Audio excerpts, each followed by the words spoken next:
লিল্লাহে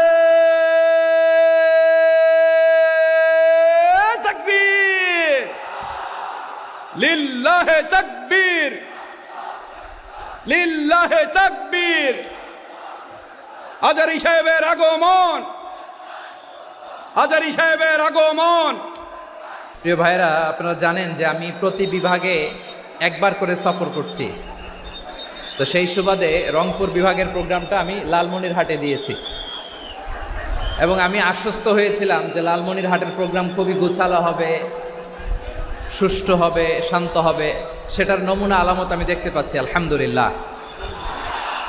সবাই খুবই সুশৃঙ্খল, লক্ষ লক্ষ তাওহীদি জনতা, পেছনে অনেকে জায়গা পায় নাই কিন্তু কোনো আওয়াজ নাই, সবাই দাঁড়িয়ে আছে। এলইডি স্ক্রিন আছে, আপনারা স্ক্রিনে দেখতে পাচ্ছেন আলহামদুলিল্লাহ। আমি সবাইকে দেখতে পাচ্ছি, মাশাআল্লাহ মাশাআল্লাহ। শান্ত হয়ে আপনারা বসুন, অল্প কিছু সময় কথা বলার সুযোগ আমি পাবো। যেহেতু আমি হেলিকপ্টারে করে এসেছি, হেলিকপ্টারগুলোর আবার একটা পলিসি আছে, সানসেটের আগে, সূর্য ডোবার আগে তাদেরকে এয়ারপোর্টে আবার ল্যান্ড করতে হয়। তো এখানে 3:30টার মধ্যে আমাকে উঠে যেতে হবে।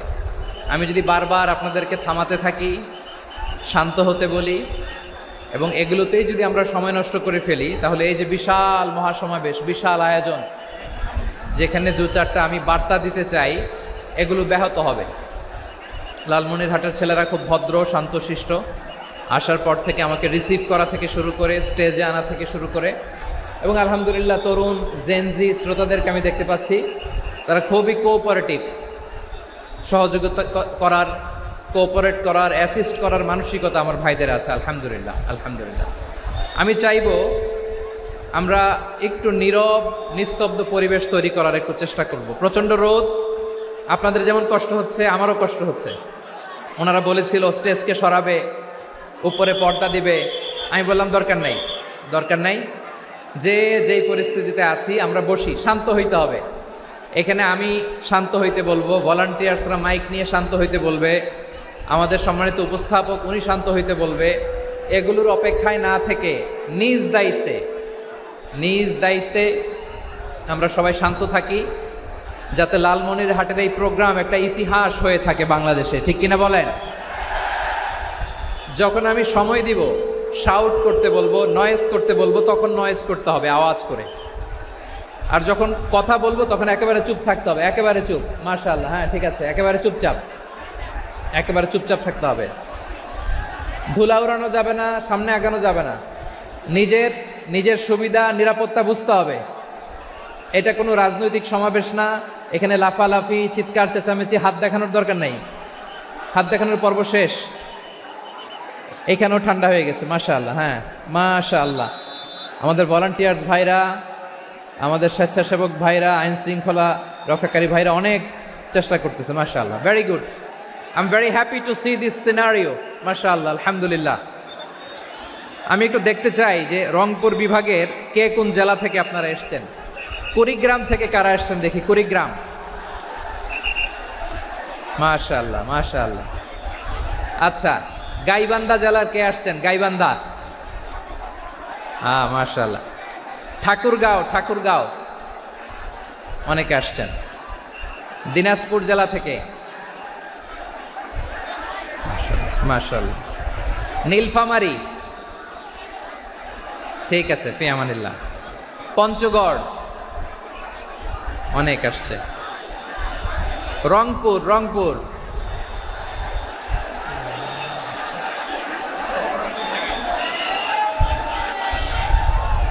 মাশাআল্লাহ মাশাআল্লাহ, ঠিক আছে। লালমনিরহাটের কারা দেখি, লালমনিরহাট,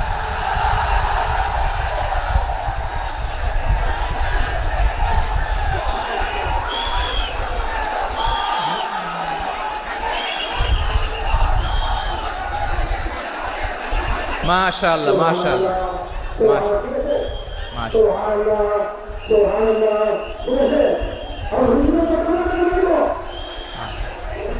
ঠিক আছে ঠিক আছে। আচ্ছা, এই রংপুর বিভাগের বাইরে থেকে অন্য জেলার কারা কারা আসছেন দেখি। তাও আছে অনেকে, মাশাআল্লাহ, ঠিক আছে ঠিক আছে। আজকের প্রোগ্রামে উপস্থিত আছেন প্রধান অতিথি হিসেবে অধ্যক্ষ আসাদুল হাবিব দুলু ভাই, সাংগঠনিক সম্পাদক বিএনপি, জাতীয় নির্বাহী কমিটির সভাপতি, জেলা বিএনপি লালমনিরহাট। বিশেষ অতিথি হিসেবে আমাদের অনেক ভাইরা এসছেন, সবাইকে শুকরিয়া জানাই। সভাপতিত্ব করছেন জনাব আব্দুল হাকিম। আইন শৃঙ্খলা বাহিনী, প্রশাসন, ভলান্টিয়ার্স, শুনেছি আমি প্রায় 5,000 ভলান্টিয়ার্স আপনারা নিয়োগ দিয়েছেন। আলহামদুলিল্লাহ, আলহামদুলিল্লাহ। অনেক গোছালো প্রোগ্রাম। আমার প্রাণ ঢালা ভালোবাসা জানবেন, আমার হৃদয়ের গহীন থেকে ভালোবাসা নেবেন, শুভেচ্ছা জানবেন সবাই। ঠিক আছে, ঠিক আছে। প্রিয় ভাইরা, আমরা আর কাল বিলম্ব না করে মূল আলোচনায় চলে যেতে চাই। আজকে যে টপিকের উপর আমি কথা বলবো, টপিকটা হচ্ছে peaceful coexistence and communal harmony, শান্তিপূর্ণ সহাবস্থান এবং সাম্প্রদায়িক সম্প্রীতি। আমাদের বাংলাদেশে সাম্প্রদায়িক সম্প্রীতি আছে না নাই? আবহমান কাল থেকে আমরা মুসলিম, হিন্দু, বৌদ্ধ, খ্রিস্টান, পাহাড়ি, নৃগোষ্ঠী মিলেমিশে একাকার, আমরা সবাই মিলে বাংলাদেশ। আওয়াজ করে বলেন ঠিক কিনা? আমাদের পারস্পরিক সম্প্রীতি, ভালোবাসা, সৌহার্দ্যপূর্ণ আচরণ, বোঝাপড়া, এটা বেশ মজবুত, বেশ মজবুত। তবে মাঝে মাঝে আমাদের এই সম্প্রীতির ভেতরে অনেকে ফাটল ধরাতে চায়। আমরা যে সুখে আছি, শান্তিতে আছি, এটা অনেকের ভালো লাগে না, ঠিক কিনা বলেন? আমাদের মধ্যে সাম্প্রদায়িক সম্প্রীতি, সৌহার্দ্যপূর্ণ আচরণ, ভালোবাসা, এটা আবহমান কাল ধরে আছে। তার প্রমাণ, আমরা তাফসিরুল মাহফিলের আয়োজন করলে আমাদের হিন্দু ভাইরা ডিস্টার্ব করে না, ঠিক কিনা?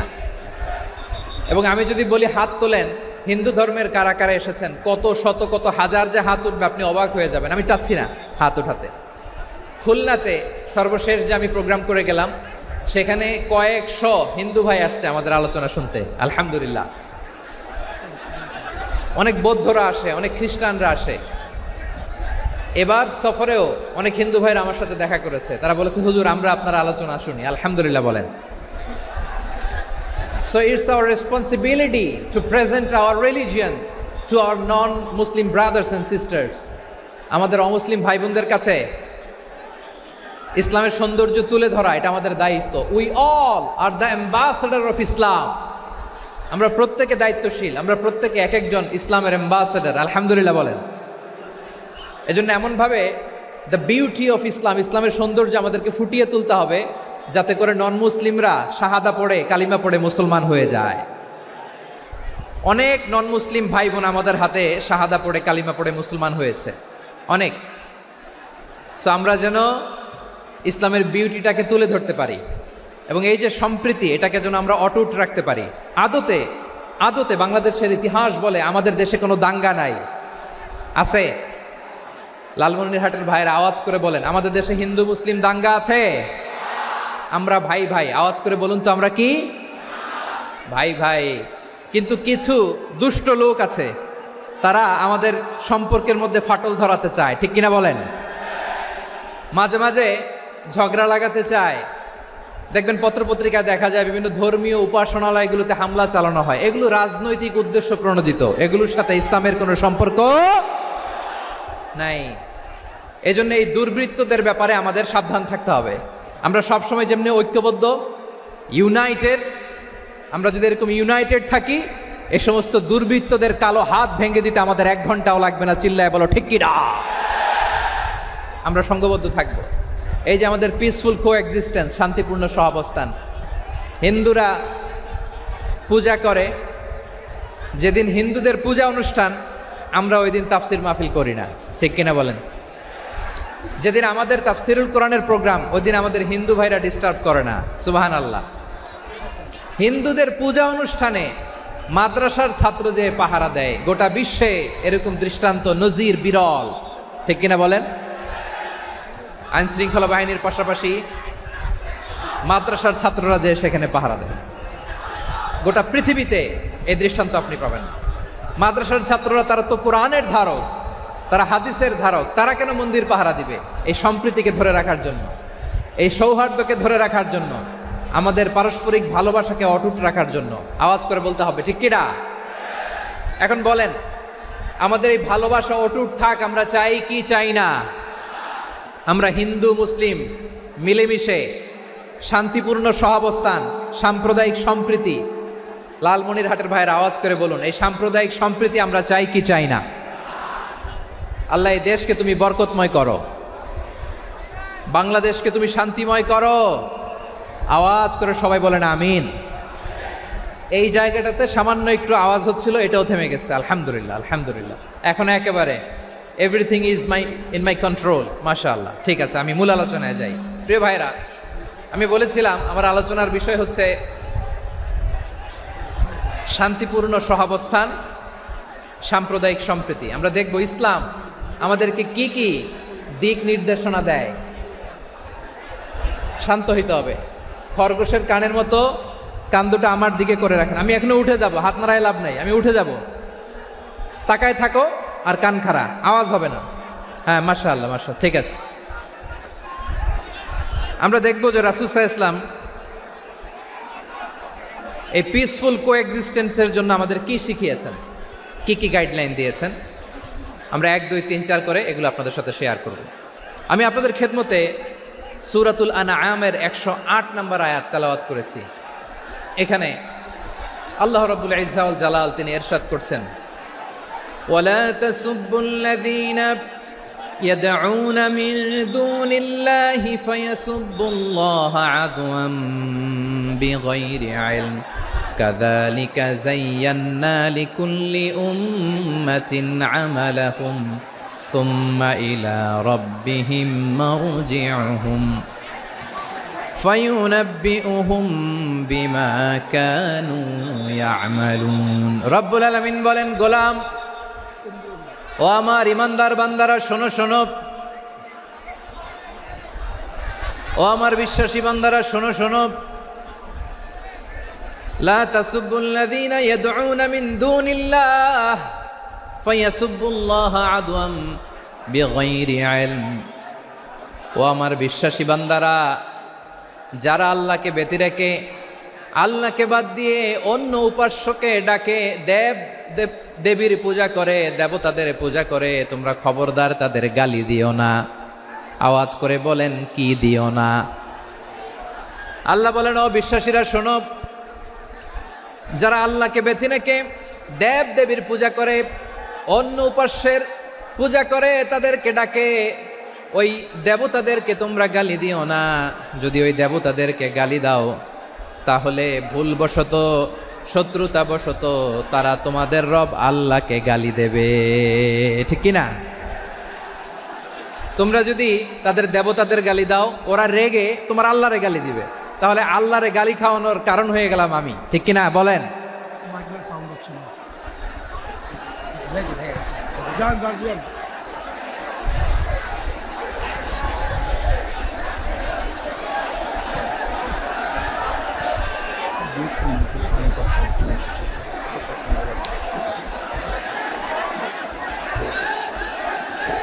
সম্মানিত ভাইয়েরা, এত বিশাল প্রোগ্রাম, মাইকের একটা সেটআপ থাকে, তারগুলো অনেক সময় নড়ে যায়, ধাক্কা ধাক্কিতে ডিসপ্লেস হয়, একটু ঝামেলা হবে।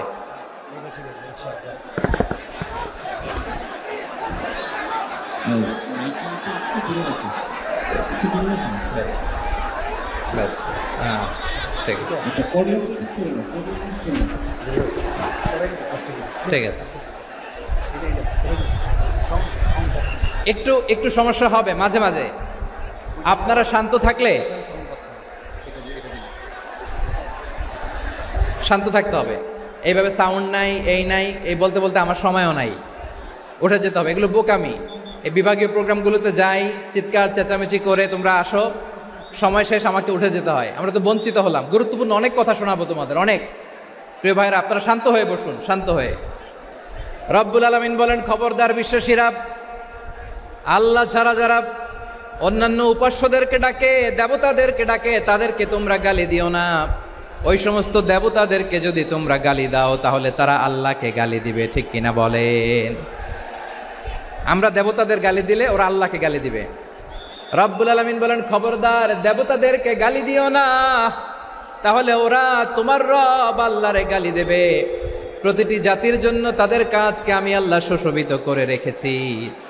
তারা সবাই একদিন আমার কাছেই ফিরে আসবে। এরপর আমি রব্বুল আলামিন তাদের আমলনামা তাদেরকে জানিয়ে দেব। সুবহানাল্লাহ পড়ে। প্রিয় ভাইয়েরা, আল্লাহ তাআলা বলেছেন খবরদার গালি দিও না।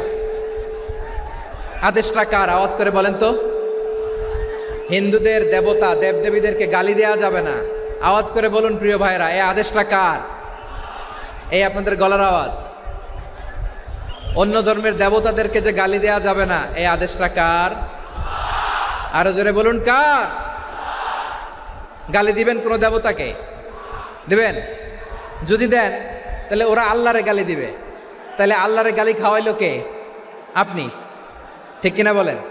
আমি আল্লাহকে গালি খাওয়ানোর কারণ হলাম, কারণ আমি যদি গালি না দিতাম ওরা আমার রবকে গালি দিত না। আওয়াজ করে বলেন ঠিক কিনা? তাহলে প্রিয় ভাইয়েরা, ইসলাম আমাদেরকে শিখায়, সূরাতুল আনআমের 108 নম্বর আয়াত থেকে আমরা বুঝলাম কোনো ধর্মকে ছোট করা যাবে না। অন্য ধর্মকে ছোট করা মানে ইসলামকে ছোট করা। অন্য ধর্মের দেবতাকে গালি দেওয়া মানে আল্লাহকে গালি খাওয়ানো। আওয়াজ করে বলেন ঠিক কিনা?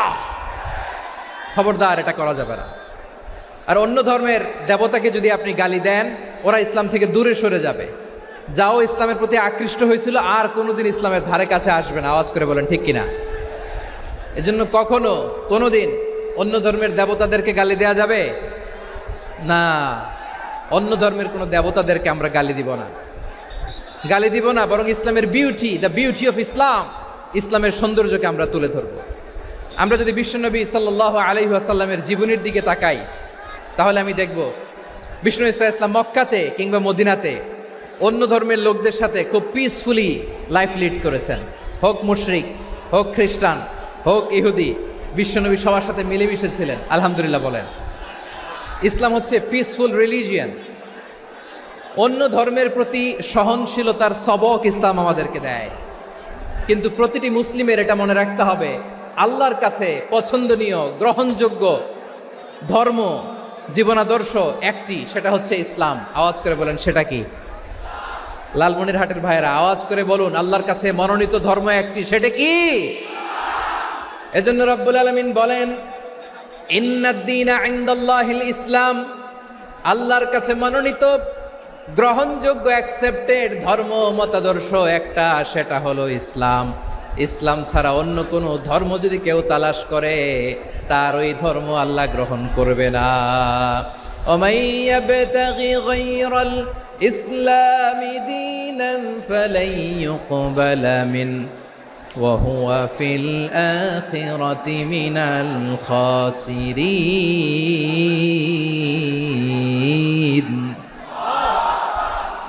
Whoever seek anything except Islam, that won't be accepted from him, and he will be loser in the day of judgment. কিয়ামতের দিন ইসলাম ছাড়া কেউ যদি অন্য কোনো ধর্ম তালাশ করেছে দুনিয়াতে, তার এই মতাদর্শ গ্রহণ করা হবে না।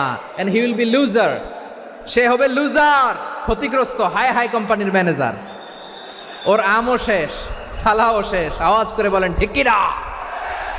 এজন্য ইসলাম পেয়ে আমরা খুশি না বেজার? প্রত্যেক নামাজ শেষে আমরা আল্লাহরে বলি, আল্লাহ রাদিতু বিল্লাহি রাব্বা ওয়া বিল ইসলামি দীনা ওয়া বি মুহাম্মাদিন নাবিয়ান ওয়া রাসূলা। ও আল্লাহ, তোমারে রব হিসেবে পেয়ে আমরা খুশি। ও আল্লাহ, ইসলামকে ধর্ম হিসেবে পেয়ে আমরা খুশি। বিশ্বনবীকে আমাদের রাসূল পেয়ে আমরা খুশি। ঠিক কিনা বলেন? ইসলাম ছাড়া অন্য কোনো ধর্ম আমরা গ্রহণ করব না। ঠিক কিনা বলেন? আল্লাহর কাছে অ্যাকসেপ্টেড রিলিজিয়ান একটা, সেটা ইসলাম। তো বিশ্বনবী সাল্লাল্লাহু আলাইহি ওয়াসাল্লাম মক্কাতে কিংবা মদিনাতে খুব পিসফুলি এক্সিস্ট করেছেন, যে কোনো ধর্মের সাথে মিলেমিশে চলেছেন। তার প্রমাণ আমরা যদি রাসূল সাল্লাল্লাহু আলাইহি ওয়াসাল্লামের বায়োগ্রাফির দিকে তাকাই, তাহলে দেখব তিনি মুশরিকদের সাথে পিস ট্রিটি করেছেন, শান্তি চুক্তি, পিস ট্রিটি, পিস এগ্রিমেন্ট। আপনারা হুদাইবিয়ার সন্ধির নাম শুনেছেন? আমার লালমনিরহাটের কলিজার টুকরা ভাইয়েরা, হুদাইবিয়ার সন্ধির নাম আপনারা শোনেন নাই? 6ষ্ঠ হিজরিতে বিষ্ণু ইসা ইসলাম মুশরিকদের সাথে এই ট্রিটি করেছেন, চুক্তি। কাদের সাথে? মুশরিকদের সাথে। আমরা তো মুসলমান বসতে পারি না। আমরা দুই মুসলিম ভাই একসাথে বসে চা খেতে পারি না, গল্প করতে পারি না। বিষ্ণু ইসলাম মুশরিকদের সাথে ট্রিটি করেছেন, হুদাইবিয়ার সন্ধি। এই সন্ধির আগে মক্কা থেকে কেউ মদিনায় যেতে পারে না, মদিনা থেকে কেউ মক্কায় যেতে পারে না, কিন্তু এই সন্ধির পরে ট্রাফিক স্বাভাবিক হয়ে গেল। মক্কার লোকেরা মদিনায় আসতে পারে, মদিনার লোকেরা মক্কায় আসতে পারে। এটাকে বলে সুলহে Hudaybiyyah, the peace agreement of Hudaybiyyah, শান্তি চুক্তি।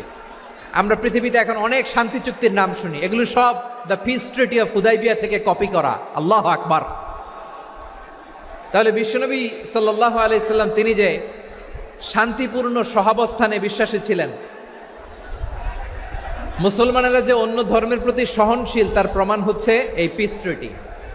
শুধু তাই নয়, মাইকের সাউন্ডটা একটু বাড়াই দিতে হবে, খুব দুর্বল, একটু মজবুত করতে হবে, আর একটু ক্লিন করতে হবে, আর সবগুলা জায়গায় সাউন্ড যাচ্ছে কিনা একটু ক্রস চেক করতে হবে। হ্যাঁ, পাবেন পাবেন, দিচ্ছে mike operator, he is trying his level best, দিচ্ছে। মাইক অপারেটর যিনি আছেন, প্রতিটি জায়গায় প্রতিটি সাউন্ড বক্সে যেন আওয়াজ পাওয়া যায়, একটু ক্রস চেক করেন, সাউন্ডটাকে একটু স্ট্রং করে দেন। হ্যাঁ, ঠিক আছে, মাশাআল্লাহ। এদিকে তাকান, এদিকে। মক্কার পার্ট গেল, পিস এগ্রিমেন্ট করলেন, শান্তি চুক্তি। বিষ্ণু ইসলাম মদিনায় যে কি করলেন? মদিনায় যে বিষ্ণু ইসলাম মদিনা চার্টার করলেন, মদিনা সনদ, সাহিফাতুল মদিনা, এটার বলে মদিনা চার্টার। যে ওয়েস্টে, ইউরোপে, আমেরিকাতে তারা অনেক চার্টার করে, এই সব চার্টার মদিনা চার্টার থেকে কপি করা। আওয়াজ করে পড়েন সুবহানাল্লাহ। বিষ্ণু ইসলাম মদিনায় গেলেন, মদিনাতে মুসলিম, মুশরিক, ইয়াহুদি, এই তিন ধর্মের লোক মিলে সব স্টেক হোল্ডার যারা আছে সবাইকে নিয়ে বিষ্ণু ইসলাম মদিনা চার্টার করলেন, মদিনা সনদ, পড়েন সুবহানাল্লাহ। শুধু তাই নয়, মক্কাতে বিশ্বনবী পিস এগ্রিমেন্ট করলেন, শান্তি চুক্তি মুশরিকদের সাথে। মদিনাতে যে বিশ্বনবী মদিনা চার্টার করলেন, মদিনা সনদ করলেন ইহুদিদের সাথে। আবার মদিনাতে বিশ্বনবী ইহুদিদের সাথে পিস ডায়ালগ করলেন, ইন্টারফেথ ডায়ালগ করলেন, আন্তধর্মীয় সংলাপ করলেন, যেই সংলাপের মূল ভিত্তি ছিল তাওহীদ। মূল ভিত্তি ছিল কি? তাওহীদ। বিশ্বনবী ইহুদিদেরকে ডাকলেন, আহ্বান করলেন, কুল ইয়া আহলাল কিতাবি তাআলাউ ইলা কালিমাতিন সাওয়াইন বাইনানা ওয়া বাইনাকুম আল্লা না'বুদা ইল্লাল্লাহ ওয়া লা নুশরিকা বিহি শাইআন ওয়া লা ইয়াত্তাখিযা বা'দুনা বা'দান আরবাবাম মিন দুনিল্লাহ فإن تولوا فقولوا اشهدوا بأننا مسلمون। সুবহানাল্লাহ পড়েন। বিশ্বনবী মদিনার ইহুদিদের ডেকে বললেন, ও ইহুদিরা, শোনো শোনো, আসো এমন একটা আদর্শের প্রশ্নে আমরা একত্রিত হই, যে আদর্শের প্রচার তোমাদের নবীরাও করেছে, আমিও করি, যে আদর্শের কথা তোমাদের পবিত্র ধর্মগ্রন্থগুলোতে আছে, আমার কোরআনেও আছে। সেটা হলো তাওহীদ। আমরা এক আল্লাহ ছাড়া কারো ইবাদত করব না, আল্লাহর সাথে কাউরে শরীক করব না, আল্লাহ ছাড়া কাউরে রব মানব না। পড়েন সুবহানাল্লাহ। তাহলে আমার প্রিয় লালমনিরহাটের ভাইরা, মদিনাতে যে তিনি মদিনা চার্টার করলেন, মদিনা সনদ, পিস ডায়ালগ করলেন, শান্তির সংলাপ, ইন্টারফেথ ডায়ালগ করলেন, আন্তধর্মীয় সংলাপ, যার ভিত্তি ছিল তাওহীদ। সুবহানাল্লাহ পড়েন। তাহলে অন্য ধর্মের প্রতি সব সময় ইসলাম সহনশীল, টলারেন্স। যদি আপনি দেখতে চান ইসলামের নবী বিশ্ব নবীর দিকে তাকান, ঠিক কিনা বলেন? আমরা তো সংখ্যালঘুদের রাইটস প্রোটেক্ট করার জন্য কত আইন বানাই, কত বৈঠক করি, কত সংবাদ সম্মেলন করি। বিষ্ণু সাল্লাল্লাহু আলাইহি ওয়াসাল্লাম সংখ্যালঘুদের রাইটসের ব্যাপারে, অধিকারের ব্যাপারে যে কথা বলেছেন, শুনলে আপনি অবাক হয়ে যাবেন।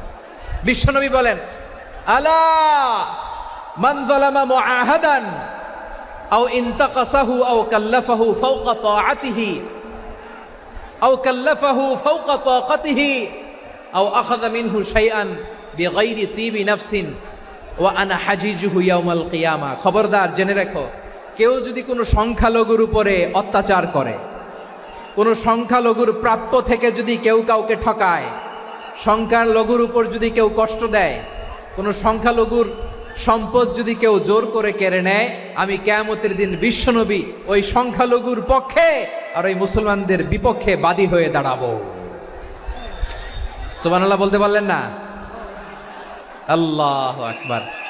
আপনি নামাজি, আপনি মুসল্লি, আপনি হাজী সাহেব, তাহাজ্জুদ পড়তে পড়তে কপালে দাগ ফেলে দিছেন, আপনার প্রতিবেশী হিন্দু, ভাবছেন আমার তো পাওয়ার আছে, ওর জমিটা দখল করি। বিশ্বনবী বলেন কিয়ামতের দিন ওই হিন্দুর পক্ষে তোর বিরুদ্ধে আমি বাদী হয়ে দাঁড়াবো। পৃথিবীর কোন ধর্মে এরকম স্টেটমেন্ট পাবেন? পাবেন? আপনি ভাবছেন আপনি নামাজ পড়লে হাজী সাহেব কপালে দাগ ফেলায় দিলে আপনি সেলসেলায় জান্নাতে চলে যাবেন না? খবরদার।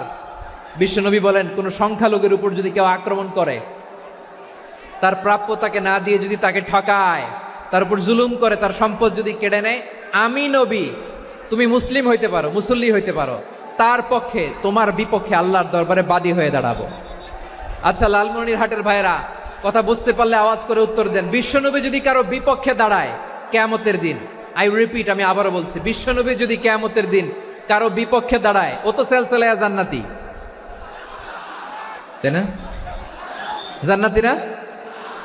যে নবীর সুপারিশ ছাড়া জান্নাতের গেটও দেখা যাবে না, ওই নবী যদি বলে তোর বিপক্ষে আমি বাদী হয়ে দাঁড়াবো, ওই জান্নাতে আর ঢোকার কোনো সুযোগ আমাদের থাকবে?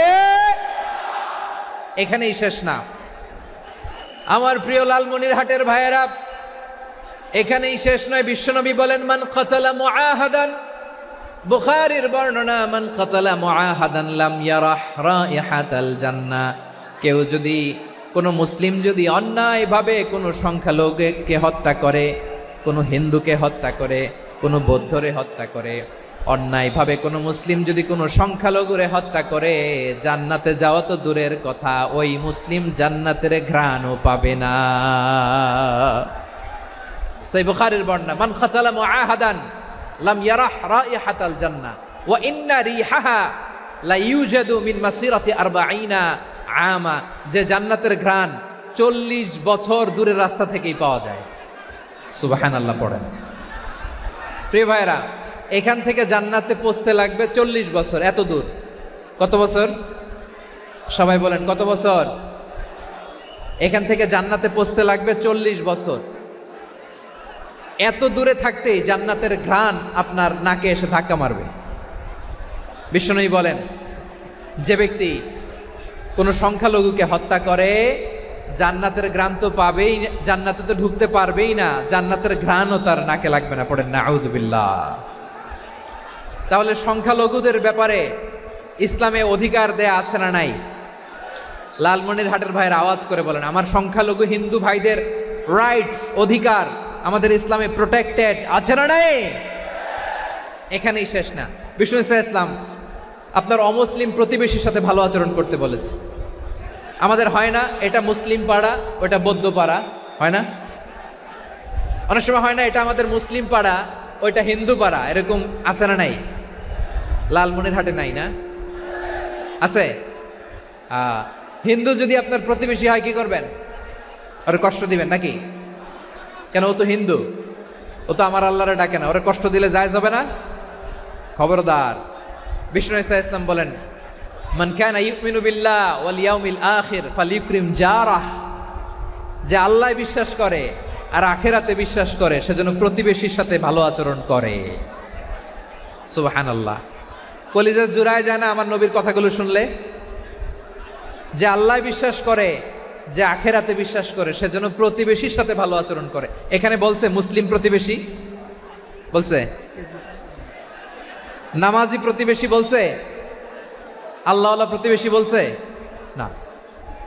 প্রতিবেশী আস্তিক হোক নাস্তিক হোক, প্রতিবেশী মুমিন হোক মুশরিক হোক, প্রতিবেশী হইলেই তার সাথে ভালো আচরণের দরকার আছে না নাই?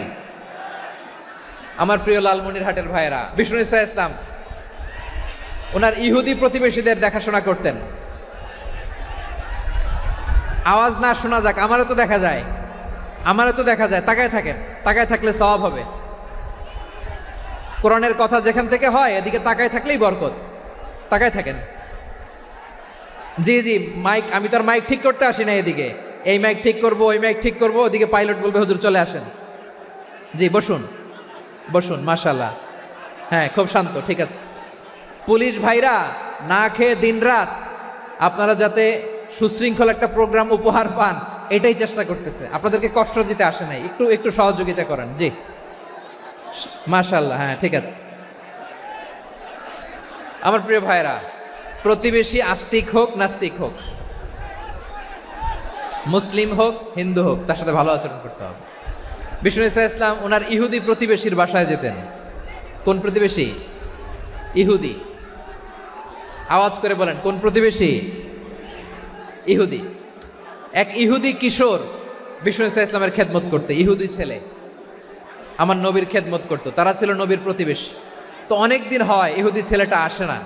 বিষ্ণুনবী খোঁজ দিলেন, ঘটনা কি? একটা ইহুদি ছেলে না আমার খেদমতে আসতো, ছেলেটা কই? খোঁজ নিয়ে জানলেন ছেলেটা অসুস্থ। বিষ্ণু ঈসা ইসলাম ওই ইহুদির বাড়িতে চলে গেলেন ওই ছেলেটাকে দেখা করার জন্য, ভিজিট করার জন্য। সুবহানাল্লাহ পড়বেন না?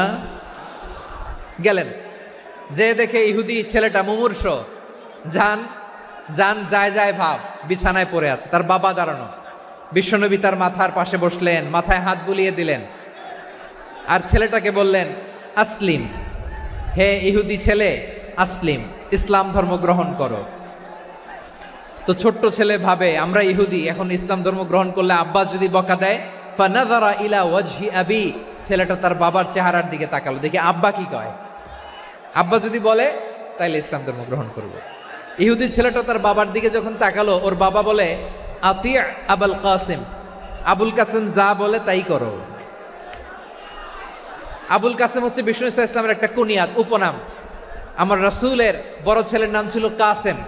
যেমন দেখবেন আমাদের এলাকায় কারো ছেলের বড় ছেলের নাম যদি হয় আব্দুল্লাহ, এরা আব্দুল্লাহর বাপ বলে ডাকে।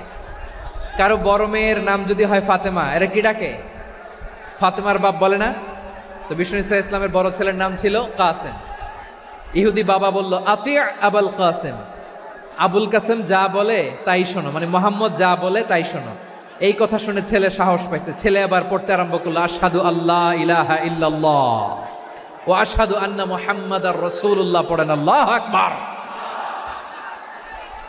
বিশ্বনবীর আহ্বান শুনে ওই আহ্বানে সাড়া দিয়ে ইহুদি ছেলে শাহাদা পড়ে মুসলমান হয়ে গেল। তার হৃদয়টারে ইমানের নূর দিয়ে আলোকিত করে দিল কে? প্রিয় ভাইরা, এবার রাসূল সাল্লাল্লাহু আলাইহি ওয়াসাল্লাম বের হয়ে আসলেন ঘর থেকে, আর বললেন আলহামদুলিল্লাহিল্লাযী আনকাযাহু মিনান নার, প্রশংসা সে আল্লাহর যে আল্লাহ জাহান্নামে চলে যাচ্ছিল প্রায় এমন একটা লোককে মুহূর্তের মধ্যে কালেমায়ে শাহাদাতের বদৌলতে জান্নাতি বানায় দিলেন। আওয়াজ করে পড়েন সুবহানাল্লাহ। এই হাদিস থেকে আমরা কি শিখলাম? What is the moral of the story?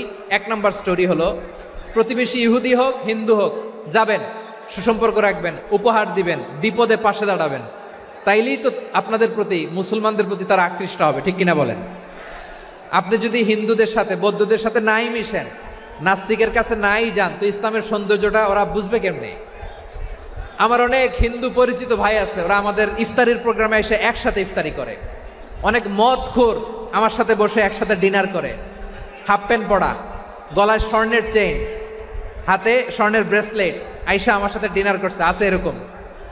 গাঁজাখোর, আমি বলি আসো, welcome welcome to my dinner, আসো বসো, বসলেই তো আমি ওর ডিএনএ, চিন্তার ডিএনএ চেঞ্জ করে দেওয়ার সুযোগ পাবো। চিল্লায় বলো ঠিক কিনা? আসতে হবে আমার কাছে। Hour door is open, the door of Islam is open 24/7। সব সময় আমাদের ইসলামের দরজা আমার অমুসলিম ভাইদের জন্য খোলা আছে না নাই? এই হাদিস থেকে দুইটা শিক্ষা। এক নম্বর শিক্ষা, প্রতিবেশী মুসলিম হোক অমুসলিম হোক, যান, অসুস্থ হইলে একটু আপেল নিয়ে যান, আঙ্গুর নিয়ে যান, কমলা নিয়ে যান, তাদের সাথে ভালো আচরণ করেন। ইসলামের বিউটি দেখে, সৌন্দর্য দেখে অবাক হবে, নসিব ভালো হলে কোনোদিন কালিমা পড়ে মুসলমান হয়ে যাবে, ঠিক কিনা বলেন? তাহলে অমুসলিমের সাথে ভালো সম্পর্ক। বিশ্বনবী ইহুদির বাড়িতে গেলেন, ইহুদির বাড়ি, আর আমার মুসলমান ভাই আমার কাফের বলে, এরকম আছে না নাই? মুসলিমরা দেখতে পারে না, সহ্য করতে পারে। বিষ্ণু ইসলাম ইহুদির বাড়িতে গেলেন, এটা একটা শিক্ষা। আরেকটা শিক্ষা হলো, ভাইয়েরা ধাক্কা মেরে এসে সামনে এসে কি লাভ? প্রোগ্রাম তো শেষ হচ্ছে, এখনই শেষ হচ্ছে, তো এই যে আমাদের বক্সি ভাই ওয়াদা নিল, হাত তোলালো, মিম বলে এত কথা বলল, তো আমি জেলায় জেলায় যে খালি হাত নাড়াই তোমাদের জন্য নাকি? হ্যাঁ, হাত নাড়াই শুধু, এই ধাক্কাইতে ধাক্কাইতে এদিকে এসে হাত নাড়াইতেছে। হয়েছে তো, দেখলাম তো, ঠিক আছে, মাশাআল্লাহ, অনেক সুশৃঙ্খল, অন্যান্য যে কোনো জেলার চেয়ে অনেক সুশৃঙ্খল। আমার দিকে তাকাও, আমার দিকে তাকাও, ঠিক আছে। এই যে দাঁড়িয়ে আছে, একটা ছেলে নড়ে না, দেখছেন? মাশাআল্লাহ, মাশাআল্লাহ, মাশাআল্লাহ। হ্যাঁ, এইভাবেই। আর কয়েকটা মজাদার কথা আছে, শোনো। এই হাদিস থেকে আমাদের শিক্ষা হলো, আমার প্রতিবেশী যেই ধর্মের হোক আমি সম্পর্ক রাখবো। অসুস্থ হলে যাব, কি বলেন ভাইরা? যাবেন না? যাবেন না আপনারা? আচ্ছা, 2 নম্বর শিক্ষা হলো, বিষ্ণু ঈসা ইসলামের খাদেম ছিল ইহুদি, এতদিন খেদমত করলো, একদিনও বিশ্বনবী ওরা কালিমার দাওয়াত দেয় নাই। কারণ কি? বিশ্বনবী একটা ভালো সময়ের অপেক্ষা করতেছিলেন, প্রপার টাইমিং। দায়ীর কাজ হচ্ছে দাঈ ইলাল্লাহ, সে হচ্ছে সুযোগ সন্ধানী। দায়ী সুযোগ খোঁজে, কখন দাওয়া দিলে ব্যাটে বলে হবে, ঝোপ বুঝে কোপ মারে, ঠিক কিনা বলেন? বিষ্ণু ঈসা ইসলাম ভালো সময়ের অপেক্ষা করতেছিলেন, দেখি ভালো সময় আসুক আসুক আসুক আসুক। আস্তে আস্তে এমন সময় আসছে, ছেলে এবার মুমূর্ষ। অসুস্থ ব্যক্তির হৃদয় অত্যন্ত নরম থাকে, হসপিটালে যখন কেউ যায় তার হৃদয়টা বড্ড নরম থাকে, মৃত্যুর ভয়ে তার অন্তরটা নরম থাকে, ঠিক কিনা বলেন? এই প্রপার টাইমিং এর অপেক্ষা করতেছিলেন। যখনই টাইমিং পেয়েছেন, দাওয়াত দিলেন, পড়ো লা ইলাহা ইল্লাল্লাহ, সুবহানাল্লাহ পড়েন সবাই। তাহলে ইসলাম অমুসলিম প্রতিবেশীর সাথে ভালো আচরণ করতে বলে। ইসলাম অমুসলিম মাতা পিতার সাথেও ভালো আচরণ করতে বলে। মাতা পিতা যদি অমুসলিম হয়, তারা ফেলে দিতে পারবেন? পারবেন? আমার লালমনিরহাটের ভাইয়েরা, অনেক হিন্দু ছেলে আমাদের হাতে শাহাদা পড়ে মুসলিম হয়, কিন্তু ওর মা মুসলমান হয় নাই, বাবাও হয় নাই, এরকম আছে না নাই? তো ও হয়েছে মুসলিম, মা বাপ হিন্দু, এখন মা বাপ কি বাদ? হ্যাঁ, মা বাপ বাদ দেয়া যাবে? যেই মা আপনারে 9 মাস 8 মাস পেটে ধারণ করলো, আপনার মায়ের নার ছেঁড়া ধন, আপনি ওই মারে বাদ দিতে পারবেন? যেই মায়ের বুকের তাজা দুধ খেয়ে আপনি আজকে বাড়ন্ত তাজা তরতাজা, ওই মারে বাদ দেয়া যাবে? মায়ের এক ধারে দুধের দাম, কাটিয়া গায়ের চাম, পাপুষ বানাইলে ঋণের শোধ হবে না, এমন দরদি ভাবে কেউ হবে না আমার মাগো। মায়ের এক ধারে দুধের দাম, কাটিয়া গায়ের চাম, পাপুষ বানাইলে ঋণের শোধ হবে না, এমন দরদি ভাবে কেউ হবে না আমার মাগো, ঠিক কিনা? মাকে তো বাদ দেওয়া যায় না। وَقَضَى رَبُّكَ أَلَّا تَعْبُدُوا إِلَّا إِيَّاهُ وَبِالْوَالِدَيْنِ إِحْسَانًا। আল্লাহ বলে, অবধারিত 2টা ভার্ডিক তোমাদের জন্য, এক আল্লাহর ইবাদত করবা আর মা বাবার প্রতি ইহসান করবা। আদেশটা কার? মা বাবার প্রতি ইহসান করতে হবে। আমার মা হিন্দু হোক, ভালো আচরণ করতে হবে, বৌদ্ধ হোক, ভালো আচরণ করতে হবে। আমার যে সমস্ত হিন্দু ভাইয়েরা মুসলিম হয়েছে, তোমাদের মা বাবা এখনো মুসলমান হয় নাই, তাদের সাথে ভালো আচরণ করতে হবে। আপনাদের খেদমত নিজে করতে হবে, অথবা খেদমতের ব্যবস্থা করাই দিতে হবে। মান্থলি যে খরচ লাগে এটা দিতে হবে। আরে তুমি এখন মুসলিম, তোমার মা বাবা হিন্দু, এখনই তো সুযোগ ইসলামের সৌন্দর্য দেখানোর। এখন মা বাবা যদি দেখে, আরে এটা হিন্দু থাকতে তো বদমাইশ ছিল, বেয়াদব ছিল, কি এমন ধর্ম সে গ্রহণ করলো যেটা গ্রহণের সাথে সাথে সে পাল্টে গেল? কি এমন ধর্ম সে গ্রহণ করেছে যেটা তার জীবনকে আলোকিত করে দিয়েছে? নসিব ভালো হইলে তারাও কালিমা পড়ে মুসলমান হয়ে যাবে। বিষ্ণু ঈসা ইসলামের স্ত্রীর নাম ছিল আয়েশা রাদিয়াল্লাহু তাআলা আনহা, আবু বকর রাদিয়াল্লাহু তাআলা আনহুর মেয়ে। আবু বকর রাদিয়াল্লাহু তাআলা আনহুর আরেক মেয়ের নাম হচ্ছে আসমা। কি নাম? দুজনই আবু বকর রাদিয়াল্লাহু তাআলা আনহুর মেয়ে, আসমা আর আয়েশা। নাম দুটা কেমন লাগে? আসমা নামটা কেমন লাগে? আয়েশা নামটা কেমন লাগে? সবার ভালো লাগে নাই? নাম দুটো আপনাদের ভালো লাগে? লালমনিরহাটে অনাগত যদি কন্যা সন্তান হয়, যদি মনে চায় আসমা রেখে দিতে পারবেন। যদি মনে চায় আয়েশা রেখে দিয়েন। দেশে বিদেশে এয়ারপোর্টে রাস্তাঘাটে শুধু বলে হুজুর একটা নাম দেন, আমার ছেলের একটা নাম দেন, মেয়ের একটা নাম দেন। তো আমার মনে আছে যশোরের আদ্দিনের মাহফিলে আমি একটা দুইটা নাম দিয়েছিলাম। আজকে লালমনিরহাটের এই প্রোগ্রামে কন্যা সন্তান যদি হয় দুটা নাম দিলাম, আসমা কিংবা আয়েশা। ইনশাআল্লাহ পড়েন। দুজন বোন, এক মায়ের না, বাবা এক মা দুইজন। আয়েশা রাদিয়াল্লাহু তাআলা আনহার মায়ের নাম উম্মে রুমান, আর আসমা রাদিয়াল্লাহু তাআলা আনহার মায়ের নাম কুতাইলা বিনতে আব্দুল উজ্জা। আবু বকর রাদিয়াল্লাহু তাআলা আনহু 4টা বিয়ে করেছিলেন। তো একই ঘটনা ঘটেছে এই ফ্যামিলিতে। আসমা ইসলাম ধর্ম গ্রহণ করে মুসলিমা, কিন্তু তার মা কুতাইলা মুশরিকা। আই রিপিট, বোঝার জন্য আমি আবারও বলি, আসমা রাদিয়াল্লাহু তাআলা আনহা মুসলিমা, আর আসমার মা কুতাইলা, আওয়াজ করে বুঝে থাকলে বলেন, আসমার মা মুশরিকা। তার মানে মেয়ে মুসলিম, মা অমুসলিম, ভেজাল আছে না নাই? কিন্তু কুতাইলা আর ধৈর্য ধারণ করতে পারে না। নার ছেঁড়া ধন, কলিজার টুকরা ধন, কলিজার টুকরা সন্তান আসমারে দেখতে বড্ড মন চায়। সাইয়েদনা আসমা রাদিয়াল্লাহু তাআলা আনহা মক্কা থেকে হিজরত করে মদিনায় চলে গেলেন হুদাইবিয়ার পর। যখন মক্কা মদিনার ট্রাফিক স্বাভাবিক হলো, মক্কার লোক মদিনায় যায়, মদিনার লোক মক্কায় আসে। কুতাইলা কলিজার টুকরা সন্তান আসমারে দেখার জন্য কিছু উপহার নিয়ে বিশাল মরু পথ পাড়ি দিয়ে মক্কা থেকে মদিনায় যায়। সুবহানাল্লাহ বলেন। এখন মা আসছে মেয়ের সাথে দেখা করতে, মেয়ে তো আর দেখা দেয় না। মেয়ে ভাবছে আমার মা তো মুশরিকা, অপবিত্রা, তার সাথে কি দেখা দেয়া যাবে? বিশ্বনবীর দরবারে চলে গেলেন। সুবহানাল্লাহ বলেন। কি সৌভাগ্যবান ছিল তারা, মাসলা জানার দরকার হলেই নবীর দরবারে চলে যেত। ঘরে বউয়ের সাথে ঝগড়া হলে নবীর দরবারে চলে যেত।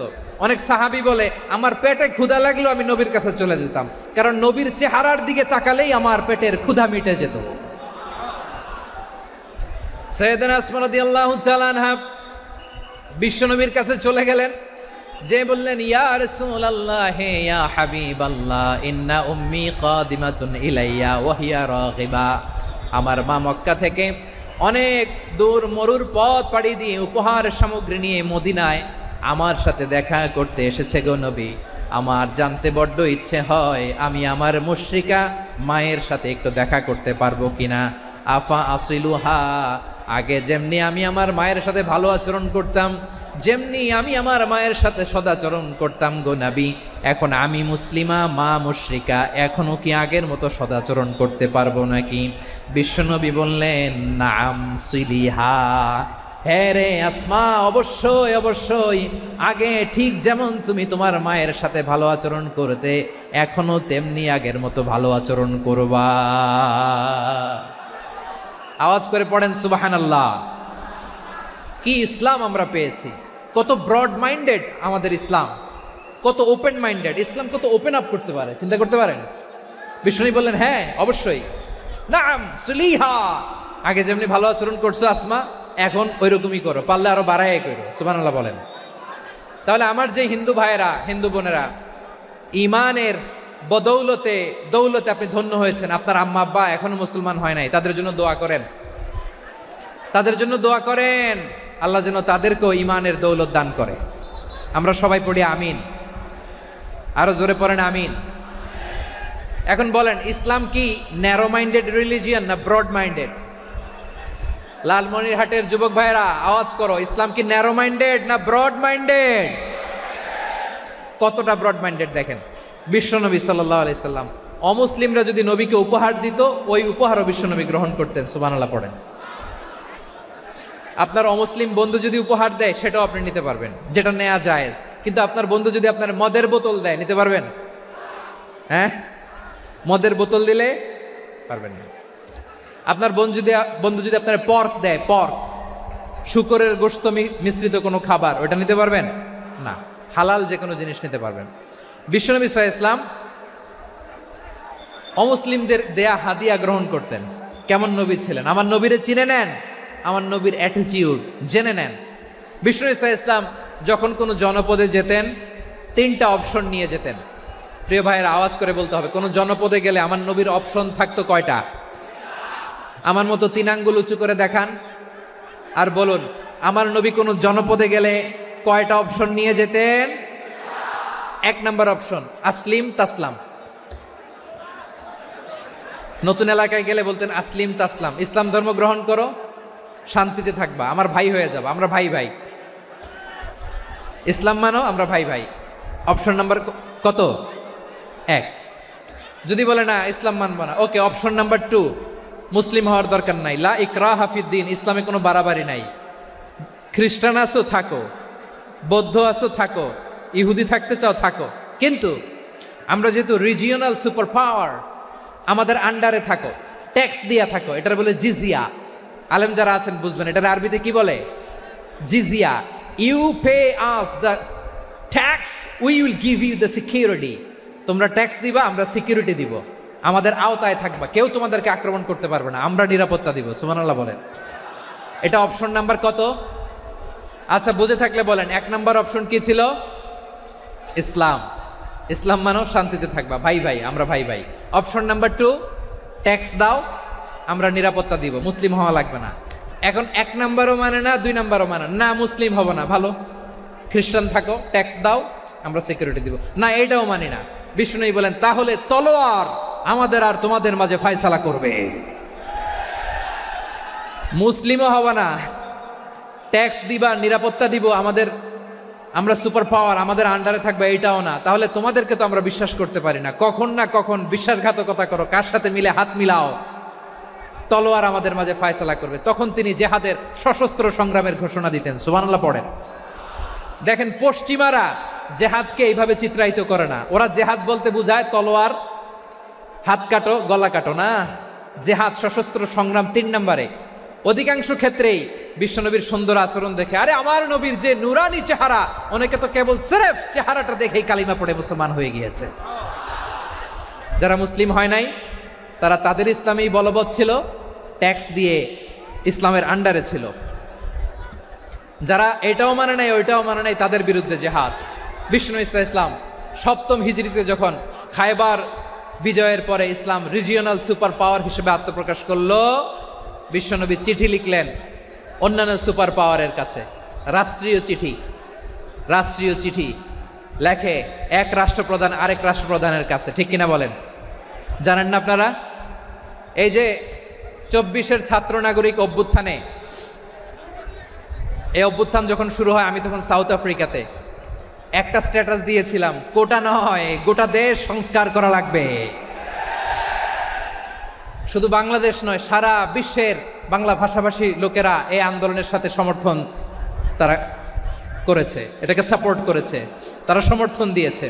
আমাদের ইউনাইটেড আরব আমিরাতের বাংলাদেশি ভাইয়েরা তারা সেখানে রাস্তায় নেমে এসেছিল, জানেন?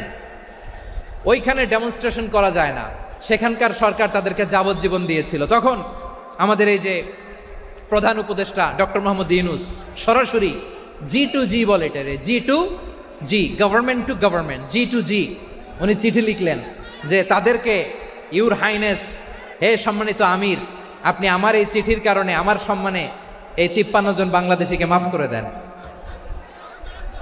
এই চিঠির বদৌলতে বেকসুর খালাস পেয়ে গিয়েছিল আমাদের ভাইরা, জানেন না এই ঘটনা আপনারা? তাহলে গভর্নমেন্ট টু গভর্নমেন্ট চিঠি দেওয়া হয়। 7ম হিজরিতে বিষ্ণু ইসলাম সব সুপার পাওয়ারের কাছে চিঠি দিলেন, রোমান সম্রাটের কাছে, পারস্য অধিপতির কাছে, মিশরের অধিপতির কাছে, সবার কাছে চিঠি লিখলেন। চিঠির ভাষা ছিল এরকম, মিন মুহাম্মাদিন রাসূলিল্লাহ ইলা মুকাওকিস আযীমিল কিবত, মুহাম্মদ রাসূলুল্লাহর পক্ষ থেকে মিশরের বাদশার কাছে, আসলিম তাসলাম, ইসলাম মানো, শান্তিতে থাকবা, সালামুন আলা মান ইত্তাবা আল হুদা, শান্তি তার জন্য যে হেদায়েতের অনুসরণ করে। সুবহানাল্লাহ পড়েন। তো এই চিঠি অনেকে ভালোভাবে রিসিভ করেছে, অনেকে এই চিঠি পাওয়ার পরে নবীর কাছে আবার ইন রিটার্ন উপহার পাঠিয়েছে। কি পাঠিয়েছে? উপহার। মিশরের বাদশাহ মুকাওকিস তিনি বিশ্বনবীকে বিশাল এক উপহারের ডালি পাঠিয়েছেন। মিশরের বাদশাহ মুকাওকিস ছিলেন ধর্মে খ্রিস্টান। লালমনিরহাটের ভাইয়েরা আওয়াজ করে বলেন, মিশরের বাদশাহ ধর্মে কি ছিল? খ্রিস্টান। কি উপহার দিয়েছিল আমার নবীকে? শুনতে মনে চায়? আওয়াজ নাই লালমনিরহাটের গলায়। শুনতে মনে যায়? 1000 স্বর্ণ মুদ্রা, 1000 স্বর্ণ মুদ্রা। 2টা খ্রিস্টান দাসী, একজনের নাম মারিয়া বিনতে শামাউন আল কিবতিয়া, আরেকজনের নাম সিরিন বিনতে শামাউন আল কিবতিয়া। একজন খ্রিস্টান দাস 20 থান কাপড় জামা বানানোর জন্য, আমরা নবী যেন সেলাই করে জামা বানাতে পারে এজন্য 20 থান কাপড়, 20 থান ফাইন গার্মেন্ট, সুবহানাল্লাহ পড়বেন না? এরপরে একটা গাধা যেটার নাম ছিল ওফাইর, আর একটা খচ্চর, এটার নাম ছিল দুলদুল। খচ্চর চিনেন? গাধা আর ঘোড়ার ক্রসিং এ যে প্রাণীটা দুনিয়াতে আসে ওটার খচ্চর বলে। তো এই যে সুপার পাওয়ার, খ্রিস্টান বাদশার কাছে নবী চিঠি লিখলেন, ওই খ্রিস্টান বাদশা আমার নবীকে উপহার দিল, বিশ্বনবী এই উপহারগুলো সানন্দে গ্রহণ করেছে। সুবহানাল্লাহ পড়বেন না? তাহলে অমুসলিম কেউ যদি আপনাকে উপহার দেয়, হালাল উপহার হলে আপনি গ্রহণ করতে পারবেন। অনুরূপভাবে পারস্যের বাদশাহ, রোম সম্রাট বিশ্বনবীকে উপহার পাঠিয়েছেন, আমার নবী সবগুলো উপহার গিফট গ্রহণ করেছেন। সুবহানাল্লাহ বলেন। তাহলে প্রিয় লালমনিরহাট, আওয়াজ করে বলুন, ইসলাম কি ন্যারো মাইন্ডেড রিলিজিয়ন না ব্রড মাইন্ডেড?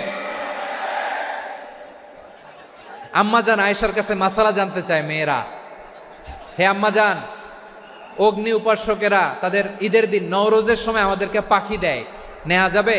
উনি বললেন, ওরা জবাই করে দিলে নেওয়া যাবে না, কিন্তু ওরা যদি ফলমূল এরকম খাবার দেয় এগুলো নেওয়া যাবে। তার মানে অমুসলিমদের দেয়া উপহার এটা গ্রহণ করা যায়। সুবহানাল্লাহ বলেন। শুধু তাই নয়, বিষ্ণু ঈসা ইসলাম অমুসলিমদের সাথে আর্থিক লেনদেনও করেছেন, ফিনান্সিয়াল ডিলিং করেছেন। অমুসলিমদের সাথে প্রয়োজনে আপনি ফিনান্সিয়াল ডিলিং করতে পারবেন। আমরা প্রায় দেখি বাজারের মিষ্টির দোকানগুলো আমার হিন্দু ভাইদের। লালমনিরহাটে মিষ্টির দোকান, দইয়ের দোকান কারা চালায়? হিন্দুরা চালায় না? তারপরে যে বারবার শপ, চুল কাটে যে নাপিত, অধিকাংশ নাপিতের দোকানে কারা? আমার হিন্দু ভাইরা। তা আপনি চুল কাটতে পারবেন কিনা? পারবেন কিনা বলেন? পারবেন। তার দোকান থেকে দই মিষ্টি কিনতে পারবেন কিনা? হ্যাঁ, আমার মুসলিম ভাইয়ের দোকান থাকলে ওইটারে আমি বেশি প্রায়োরিটি দিব, ঠিক কিনা? কিন্তু যদি তাদের সার্ভিস নিতে চান, প্রোডাক্ট নিতে চান, পারবেন। তার দলিল সহিহ বুখারী, আম্মা জান আয়েশা রাদিয়াল্লাহু তাআলা আনহা বলেন, ইশতারা রাসূলুল্লাহ সাল্লাল্লাহু আলাইহি ওয়াসাল্লাম মিন ইয়াহুদিয়িন তুআমান ওয়া রাহানাহু দিরআহু মিন হাদিদ। রাসূল সাল্লাল্লাহু আলাইহি ওয়াসাল্লাম এক ইহুদির কাছ থেকে, কার কাছ থেকে? সবাই বলে নাই। কার কাছ থেকে? আমার নবী, পেয়ারা নবী এক ইহুদির কাছ থেকে জব কিনেছিল। জব, বার্লি, যেটা দিয়ে রুটি বানায়। ওই জবের দাম দেওয়া টাকা পয়সা নবীর কাছে ছিল না, ফলে নবী ওনার একটা পোশাককে মর্গেজ রেখেছিলেন, মর্গেজ, বন্ধক, যে এখন এটার দাম দিতে পারবো না, কয়েক কেজি বার্লি নিয়ে যাই আর বন্ধক হিসেবে আমার জামাটা রেখে গেলাম, যেই দিন দাম দিব ওই দিন জামাটা ছুটায় নিয়ে যাব। সুবহানাল্লাহ পড়বেন না? বাকিতে নিছিলেন, বাকিতে। দিরআহু মিন হাদিদ, লোহার তৈরি বর্ম, মানে যুদ্ধের পোশাক, লোহা দিয়ে বানানো। বিষ্ণুনবী বললেন, কয়েক কেজি জব দাও, টাকাটা পরে দিব, এখন টাকা নাই, বন্ধক হিসেবে, মর্গেজ হিসেবে আমার জামা রেখে গেলাম, যখন টাকা দিব জামা ছুটায় নিব। আওয়াজ করে বলতে হবে সুবহানাল্লাহ। এ থেকে বোঝা গেল অমুসলিমদের সাথে ফিনান্সিয়াল ডিলিং করা যায়, অর্থনৈতিক লেনদেন করা যায়, কেনাবেচা করা যায়, প্রোডাক্ট কেনা যায়। এমনকি আমাদের মসজিদে নববীতে বারান্দায় আপনারা একটা অটোমেটিক ফ্লাইং আমব্রেলা দেখছেন? সূর্য যখন বাড়ে মসজিদে নববীর বারান্দায় ইয়ার্ডের মধ্যে অটোমেটিক্যালি কিছু আমব্রেলা আছে, সাঁ করে খুলে যায়, আর সূর্যের তাপ লাগে না। আবার সন্ধ্যাবেলায় এই আমব্রেলাগুলো ওরা ক্লোজ করে ফেলে, দেখেন নাই না? দেখছেন? এই মসজিদে নববীকে সর্বোচ্চ উন্নত মানের কনস্ট্রাকশন ইনফ্রাস্ট্রাকচারে ডেভেলপ করার জন্য কর্তৃপক্ষ কিছু অমুসলিম ইঞ্জিনিয়ারের, ডিজাইনারের সহায়তা নিয়েছিল। সুবহানাল্লাহ বলেন। কোন দলিলের ভিত্তিতে? এই দলিলের ভিত্তিতে যে বিষ্ণু ঈসা ইসলাম অমুসলিমদের সাথেও লেনদেন করেছেন। আওয়াজ করে বলতে হবে আল্লাহু আকবার। শুধু তাই নয়, ইন কেস অফ ইমার্জেন্সি, প্রয়োজনে ইসলামের খাতিরে, ইসলামকে সামনের দিকে এগিয়ে নিয়ে যাওয়ার জন্য অমুসলিমদের সাপোর্ট নেওয়া জায়েজ আছে। সুবহানাল্লাহ বলেন। অমুসলিমদের সাপোর্ট নেয়া, তাদের থেকে অর্থ নেয়া, পলিটিক্যাল সাপোর্ট, পলিটিক্যাল অ্যাসাইলাম নেওয়া জায়েজ আছে। আমাদের অনেক বিশ্ববরেণ্য দায়ীরা আমেরিকায় অস্থায়ীভাবে অ্যাসাইলাম নিয়ে থাকে, নিজের দেশে গেলে ফাঁসিতে ঝুলাই দিবে, যুগ যুগ ধরে দায়ীদের উপরে এরকম অত্যাচার আর নির্যাতন আছে না নাই? মিশরের অনেক দায়ীরা পাশ্চাত্যে যেয়ে থাকে, এই যে তারা পলিটিক্যাল অ্যাসাইলাম নিয়ে থাকে, রাজনৈতিক আশ্রয়, এটা জায়েজ আছে না? এটা যে জায়েজ আছে তার প্রমাণ স্বয়ং বিশ্বনবী সাল্লাল্লাহু আলাইহি ওয়াসাল্লাম পলিটিক্যাল সাপোর্ট নিয়েছিলেন অমুসলিমদের কাছ থেকে। সুবহানাল্লাহ বলেন। খুব মজাদার একটা ঘটনা, শুনবেন? আপনাদের আগ্রহ দেখে তো মনে হয় না শোনার ইচ্ছা আছে। আছে আছে, গলায় জোর আছে। লিল্লাহি তাকবীর, লিল্লাহি তাকবীর, নারায়ে তাকবীর। মাশাআল্লাহ।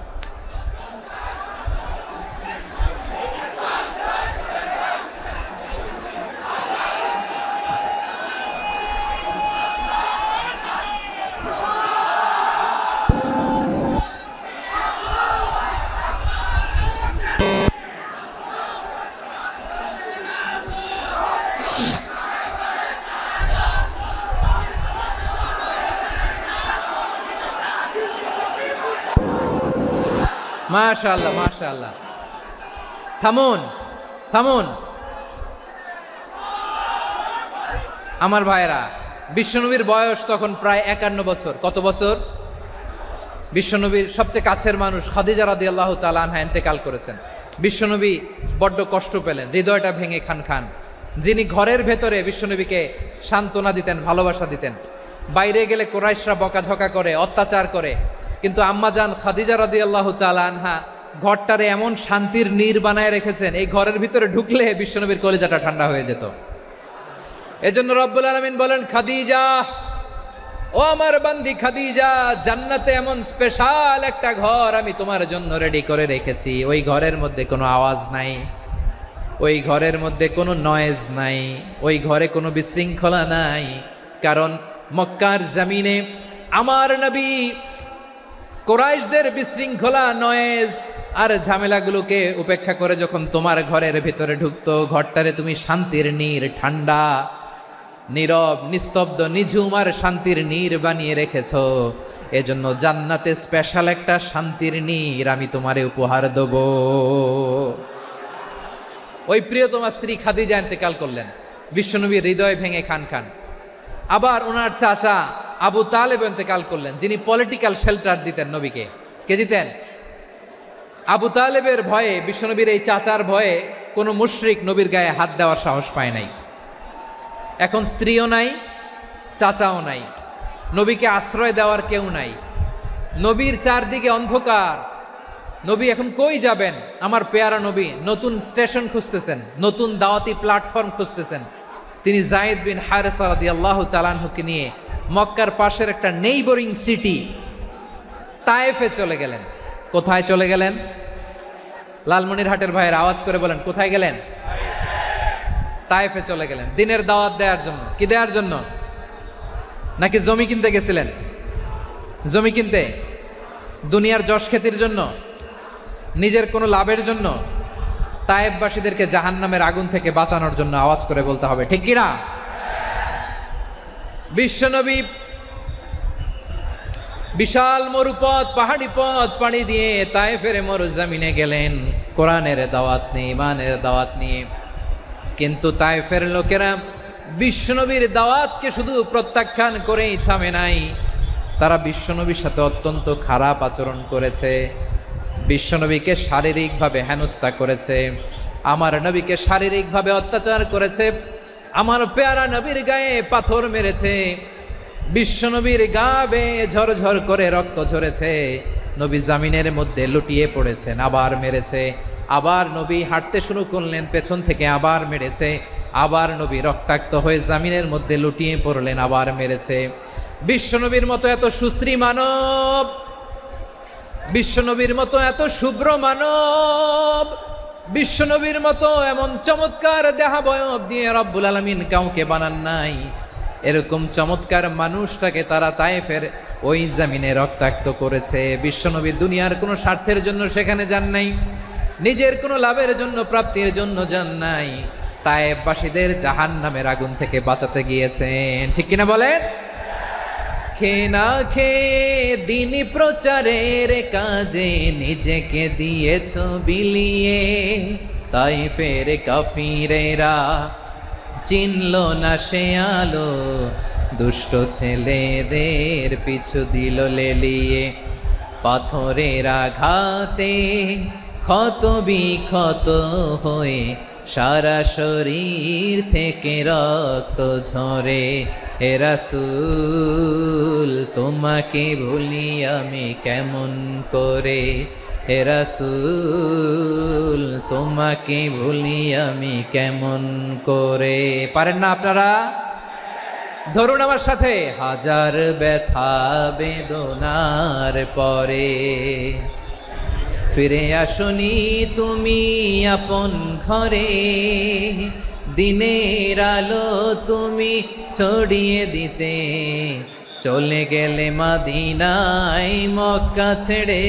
হে রাসূল তোমাকে ভুলি আমি কেমন করে, হে রাসূল তোমাকে ভুলি আমি কেমন করে।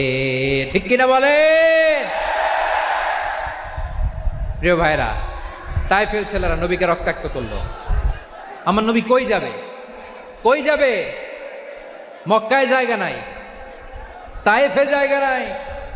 তাইফ থেকে ভারাক্রান্ত মন নিয়ে আমার নবী মক্কায় ফিরে আসলেন। বিশ্ব নবী মক্কায় ঢুকতে পারেন না। মক্কার মরুভূমির দিকে তাকিয়ে, উপত্যকার দিকে তাকিয়ে বিশ্বনবী ধা ধা করে কাঁদেন, ঝরঝর করে। নবীর চেহারা মোবারক থেকে চোখের পানিগুলো বেয়ে বেয়ে পড়ে।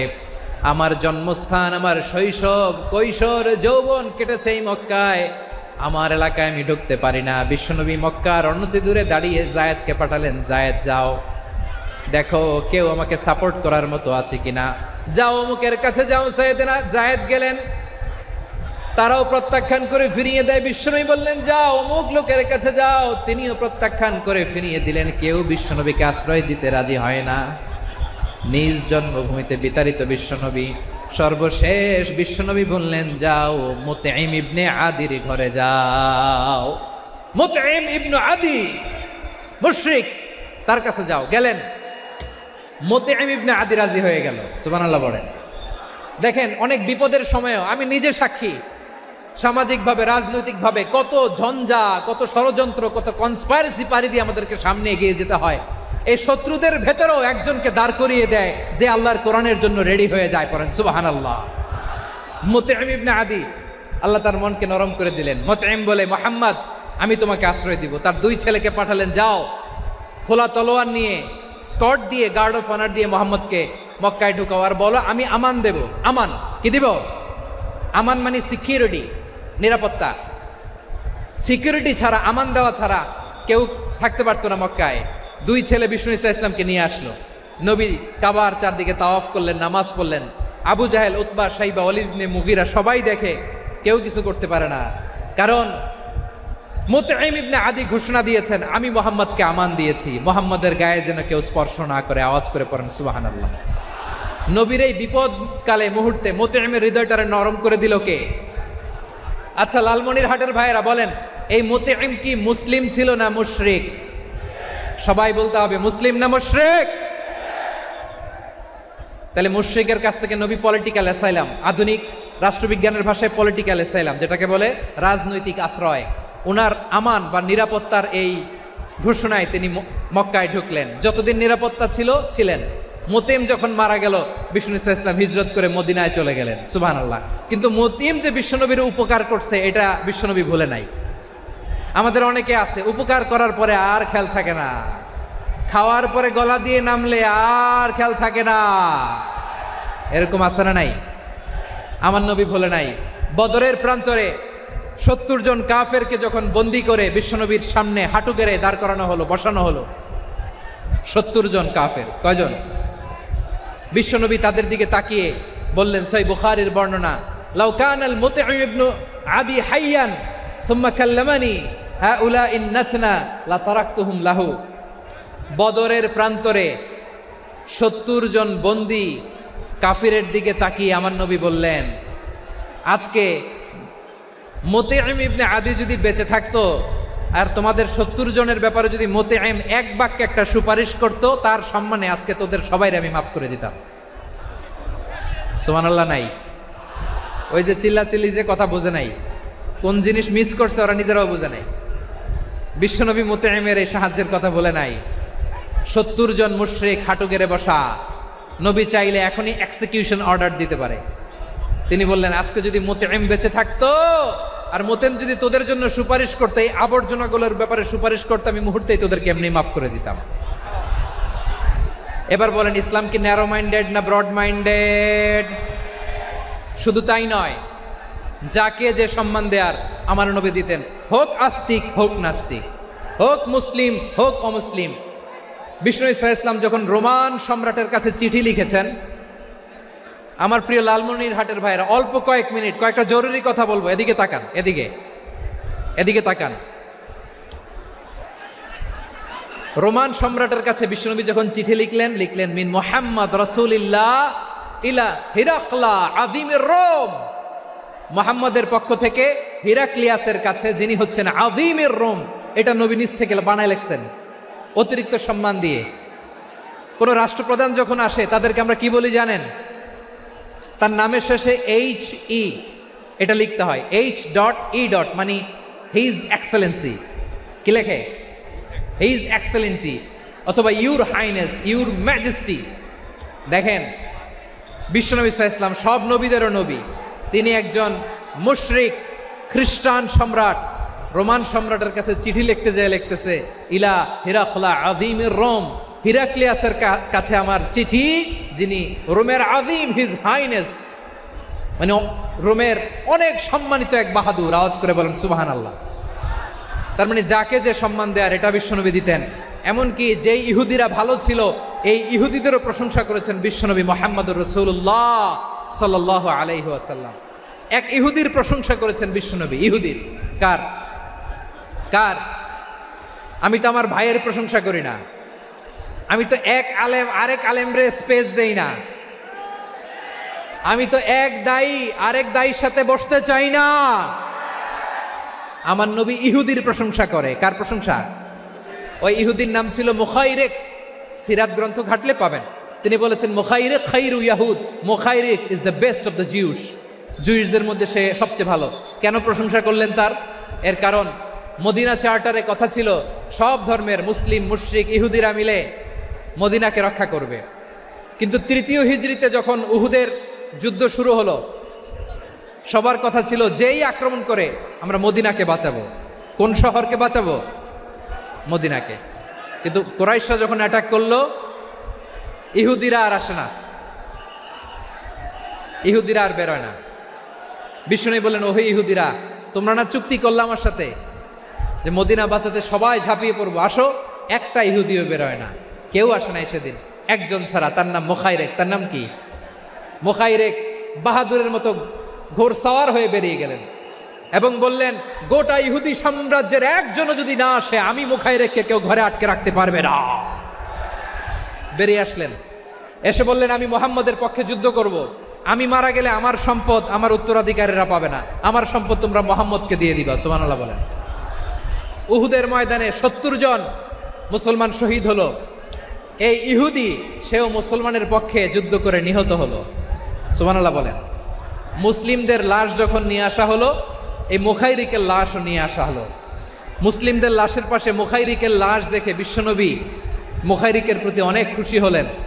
আর বিশ্বনবী খুশি হয়ে বললেন, মুখাইরিক খায়রু ইয়াহুদ, মুখাইরিক যদিও তুমি ইহুদি, তারপরেও তুমি সব ইহুদিদের মধ্যে সেরা ইহুদি। পড়েন সুবহানাল্লাহ। আমার নবী ইহুদিকেও সম্মান দিতে কার্পণ্য করে নাই। আওয়াজ করে বলেন আল্লাহু আকবার। প্রিয় ভাইরা, এবার সর্বশেষ আওয়াজ করে বলেন, ইসলাম কি ন্যারো মাইন্ডেড নাকি ব্রড মাইন্ডেড? সবাই বলেন, ন্যারো মাইন্ডেড না ব্রড মাইন্ডেড? এজন্য অমুসলিম হইলেই তারা আমাদের শত্রু নয়। শত্রু কারা? এই লালমনিরহাটের ভাইয়েরা শোনেন, শত্রু কারা? যে সমস্ত অমুসলিম আমাদেরকে নিশ্চিহ্ন করে দিতে চায়, যে সমস্ত অমুসলিম আমাদের ভূখণ্ড থেকে আমাদেরকে তাড়িয়ে দিতে চায়, যে সমস্ত অমুসলিম আমার ধর্ম নিয়ে তুচ্ছতাচ্ছিল্য করে চিল্লায় বলেন ঠিক কিনা, তারা আমাদের শত্রু। সাধারণ অমুসলিমরা আমার শত্রু নয়। এই যে হিন্দুরা থাকে এরা আমার ভাই, বৌদ্ধরা আমার ভাই, খ্রিস্টানরা আমার ভাই, ইহুদিরা আমার ভাই। তারা দিনই ভাই নয়, তারা মায়ের পেটের ভাই নয়, তারা মানবিক দিক থেকে ভাই। ও মানুষ, আমিও মানুষ। ইসলাম মানুষকে সম্মান করে, চিল্লায় বলো ঠিক কিনা। যারা আমাদের অস্তিত্বকে নিশ্চিহ্ন করতে চায়, যারা আমাদের ভূখণ্ডকে দখল করতে চায়, যারা আমাদেরকে নিয়ে মকারি করে, ফান করে, টিটকারি করে, আমার ধর্ম নিয়ে খেলা করে, তাচ্ছিল্য করে, ওদের বিরুদ্ধে আমাদের জিহাদ। সাধারণ মুসলিম আমাদের শত্রু নয়। আপনি জানেন নিউ ইয়র্কে, আমি তো নিউ ইয়র্কে ছিলাম অনেকদিন, ওখানে ফিলিস্তিনিদের পক্ষে যখন আমরা মিছিল করেছি, অনেক ইহুদি আমাদের সাথে মিছিলে দাঁড়িয়েছে।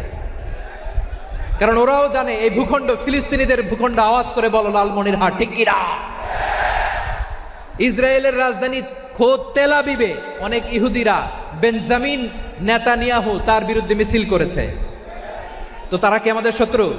না। অনেক খ্রিস্টান আমাদের সাথে, আমাদের স্বার্থ রক্ষায় আমাদের পাশে দাঁড়িয়েছে। খেয়াল রাখবেন, হিন্দু আর হিন্দুত্ববাদ এক নয়, ইহুদি ধর্ম আর জায়নিজম এক নয়। জায়নিজমের বিরুদ্ধে আমাদের সংগ্রাম, আমাদের জেহাদ, চিল্লায় বলেন ঠিক কিনা। এই যে ফিলিস্তিনের ভাইয়েরা, তারা তাদের স্বাধীনতা সংগ্রামের জন্য লড়াই করছে, করে যাচ্ছে, আমরা এটাকে সমর্থন জানাই, চিল্লায় বলো ঠিক কিনা। কাশ্মীরের ভাইয়েরা স্বাধীনতার জন্য সংগ্রাম করছে, আমরা সেই সংগ্রামকে সমর্থন জানাই, আওয়াজ করে বলো ঠিক কিনা। যারাই আমাদের ইসলামকে নিশ্চিহ্ন করতে চায় তাদের বিরুদ্ধে আমাদের সংগ্রাম, আওয়াজ করে বলতে হবে ঠিক কিনা। ওই সমস্ত দুর্বৃত্তদের সাথে আমাদের কোনো সম্পর্ক নাই। আমরা যদি ঐক্যবদ্ধ থাকতে পারি, ওই দুর্বৃত্তরা চান্স পাবে না। আমরা ঐক্যবদ্ধ থাকতে রাজি আছি। লালমনিরহাটের ভাইয়েরা, আমরা ঐক্যবদ্ধ থাকলে ওই দুর্বৃত্তদের কালো হাত ভেঙে দিতে আমাদের সময় লাগবে না। তাদের কালো হাত ভেঙে দিতে রাজি আছে মুসলমান? কারা কারা রাজি? দু হাত তুলে দেখাও।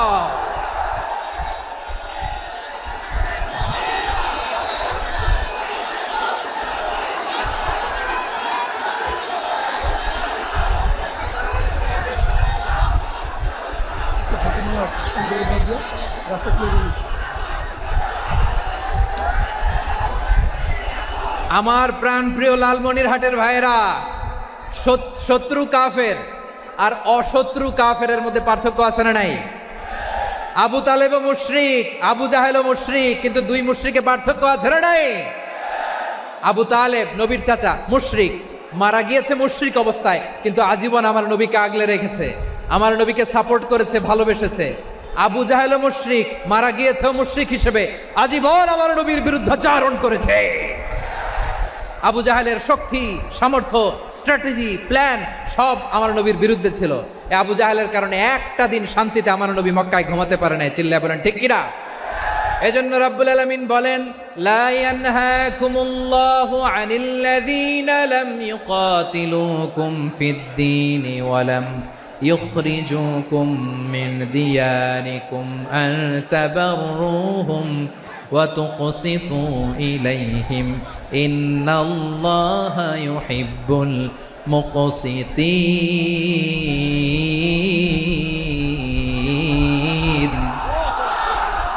আল্লাহ বলে, গোলামেরা শোনো শোনো, যে সমস্ত অমুসলিম তোমাদের সাথে ধর্মযুদ্ধে লিপ্ত হয় না, তোমাদের বিরুদ্ধে যে সমস্ত অমুসলিম অস্ত্র ধরে না, যে সমস্ত অমুসলিম তোমাদেরকে তোমাদের জন্মস্থান থেকে, ভূখণ্ড থেকে তাড়িয়ে দেয় না, তাদের সাথে ভালো আচরণ করতে আমি আল্লাহ নিষেধ করি নাই। তাদের সাথে সদাচরণে কোনো নিষেধাজ্ঞা নাই, বরং তাদের সাথে সদাচরণ করো, এটাই আমি আল্লাহ চাই।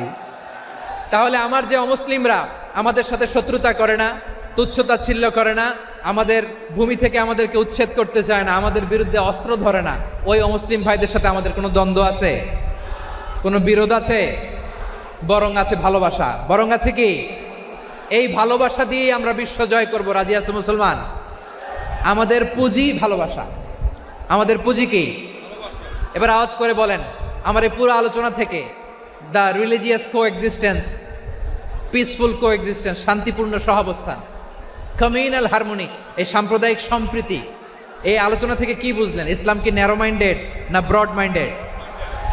এই ব্রড মাইন্ডেড হৃদয় নিয়ে ভালোবাসা দিয়ে আমরা বিশ্ব জয় করতে চাই। রাজি আছেন? আল্লাহ কবুল করুক, আমরা সবাই পড়ি আমিন। লালমনিরহাটের জেলা স্টেডিয়ামে আমার প্রিয় মায়েরা বোনেরা, আপনাদের জন্য একটা হাদিস বলে শেষ করব। বিশ্বনবী বলেন, আমার মায়েরা খেয়াল করে শুনুন, বিশ্বনবী আপনাদের উদ্দেশ্য করে বলেন, আল মারআতু ইযা সাল্লাত খামসাহা ওয়া সামাত শাহরাহা হাফিজাত ফুরুজাহা আতাআত বা'লাহা ফালতাদখুল মিন আইয়ি আবওয়াবিল জান্নাতি শাআত। বিশ্বনবী বলেন, ও রমণীরা, ও নারীরা, যে সমস্ত নারী এই 4টা কাজ করবে, এই 4টা কাজের গ্যারান্টি দিবে, তাদেরকে জান্নাতের 8টা দরজার গ্যারান্টি দেয়া হবে। কি 4টা কাজ? 1 নাম্বার, আল মারআতু ইযা সাল্লাত খামসাহা, যে নারী 5 ওয়াক্ত নামাজ পড়ে। কি করে? জেলা স্টেডিয়ামে অবস্থানরত আমার নারীরা বোনেরা, বিশ্বনবী আপনাদেরকে 4টা কাজের কথা বলেছেন, খুব বেশি না। 4টা করলে 8 জান্নাতের দরজা সব খোলা। কোনটা দিয়ে যাবেন? যেটা দিয়ে মনে চায়। 1 নাম্বার 5 ওয়াক্ত নামাজ। আমার বোনেরা জোহরের নামাজ পড়তে পড়তে এটা আসরে নিয়ে যায়, আসর পড়তে পড়তে এটা মাগরিবে নিয়ে যায়। এরকম আসরা নাই? লালমনিরহাটে হয়তো নাই। আমার বোনেরা এটা করবেন না। ইন্নাস সালাতা কানাত আলাল মুমিনিনা কিতাবাম মাওকুতা, সময় মতো পড়বেন। সামাত শাহরা, রমাদানের রোজাগুলো রাখবেন। হাফিজাত ফুরুজাহা, যে নারী তার চরিত্রকে হেফাজত করে, তার প্রাইভেট হেফাজত করে, তার লজ্জাস্থান হেফাজত করে। ও মায়েরা, আপনার এই গর্ভ যে কত দামি আপনি জানেন না। আপনার এই গর্ভ থেকে জন্মাবে আগামীর সালাহুদ্দিন আল আইয়ুবী। আপনার গর্ভ থেকেই জন্মাবে ইমাম আল মাহদি আল মুনতাযার। আপনার পেট থেকে জন্মাবে আবু সাইদের মতো বীর সৈনিক। আপনার পেট থেকে জন্মাবে মুগ্ধের মতো বীর মুজাহিদ। আপনি জানেন না কে আসবে আপনার পেট থেকে। সময়টাকে কাজে লাগান, ইসলামকে বুঝেন, মানেন, আমাদের ইসলামিক লেকচারগুলো শোনেন। আমরা যে বার্তাগুলো, ইনস্ট্রাকশনগুলো, দিক নির্দেশনাগুলো আপনাদের খেদমতে রাখি, এগুলো মেনে চলুন। আপনিই পারেন আপনার ঘরটাকে জান্নাতের টুকরা বানাতে। একটা family, it's a very big institution and you are the MD, the managing director of this institution. চিল্লায় বলেন ঠিক কিনা? চাইলেই পারেন ঘরটারে জান্নাতের টুকরা বানাতে। 5 ওয়াক্ত সালাত, রমাদানের রোজা, নিজের চরিত্রের হেফাজত, ও আতাআত বা'লাহা, স্বামীর আনুগত্য। এটাতে অনেকে ভুল করে থাকে। হায় রে আমার বোনেরা, স্বামীর আনুগত্যকে এটা নিজের অপমান মনে করবেন না। আপনার স্বামী আপনার সবচেয়ে বড় গার্ডিয়ান, তিনি আপনার সবচেয়ে ভালো চায়। নারী কখনো গার্ডিয়ানশিপের বাইরে থাকতে পারে না। হয় আপনি বাবার গার্ডিয়ানশিপের ভেতরে, বাপ না থাকলে ভাই আপনার গার্ডিয়ান, ভাই না থাকলে চাচা গার্ডিয়ান, বিয়ের পরে আপনার স্বামী আপনার গার্ডিয়ান। শরিয়া সম্মত স্বামীর আদেশগুলো আপনি মেনে চলবেন, কিন্তু শরিয়া বিরুদ্ধ কোনো আদেশ মানতে আপনি বাধ্য নয়। আওয়াজ করে বলুন সবাই ঠিক কিনা? এই 4টা কাজ যদি কোনো নারী করে, বিশ্বনবী বলেন জান্নাতের 8টা দরজা খোলা। তোমার যেটা দিয়ে মনে চায় সেটা দিয়ে জান্নাতে তুমি এন্ট্রি নিতে পারবা। আমরা এখানে লালমনিরহাটের সোহরাওয়ার্দী ময়দানে আজকে যেমন একত্রিত হতে পারলাম, আল্লাহর জান্নাতেও যেন একত্রিত হতে পারে। আল্লাহ তুমি তৌফিক দান করো। আল্লাহ আমার এই কলিজার টুকরা যুবক ভাইদেরকে তুমি ওমরে ফারুকের মতো কবুল করো। জেলা স্টেডিয়ামে অবস্থানরত আমার মা বোনদেরকে তুমি ফাতেমার মতো, খাদিজার মতো কবুল করো।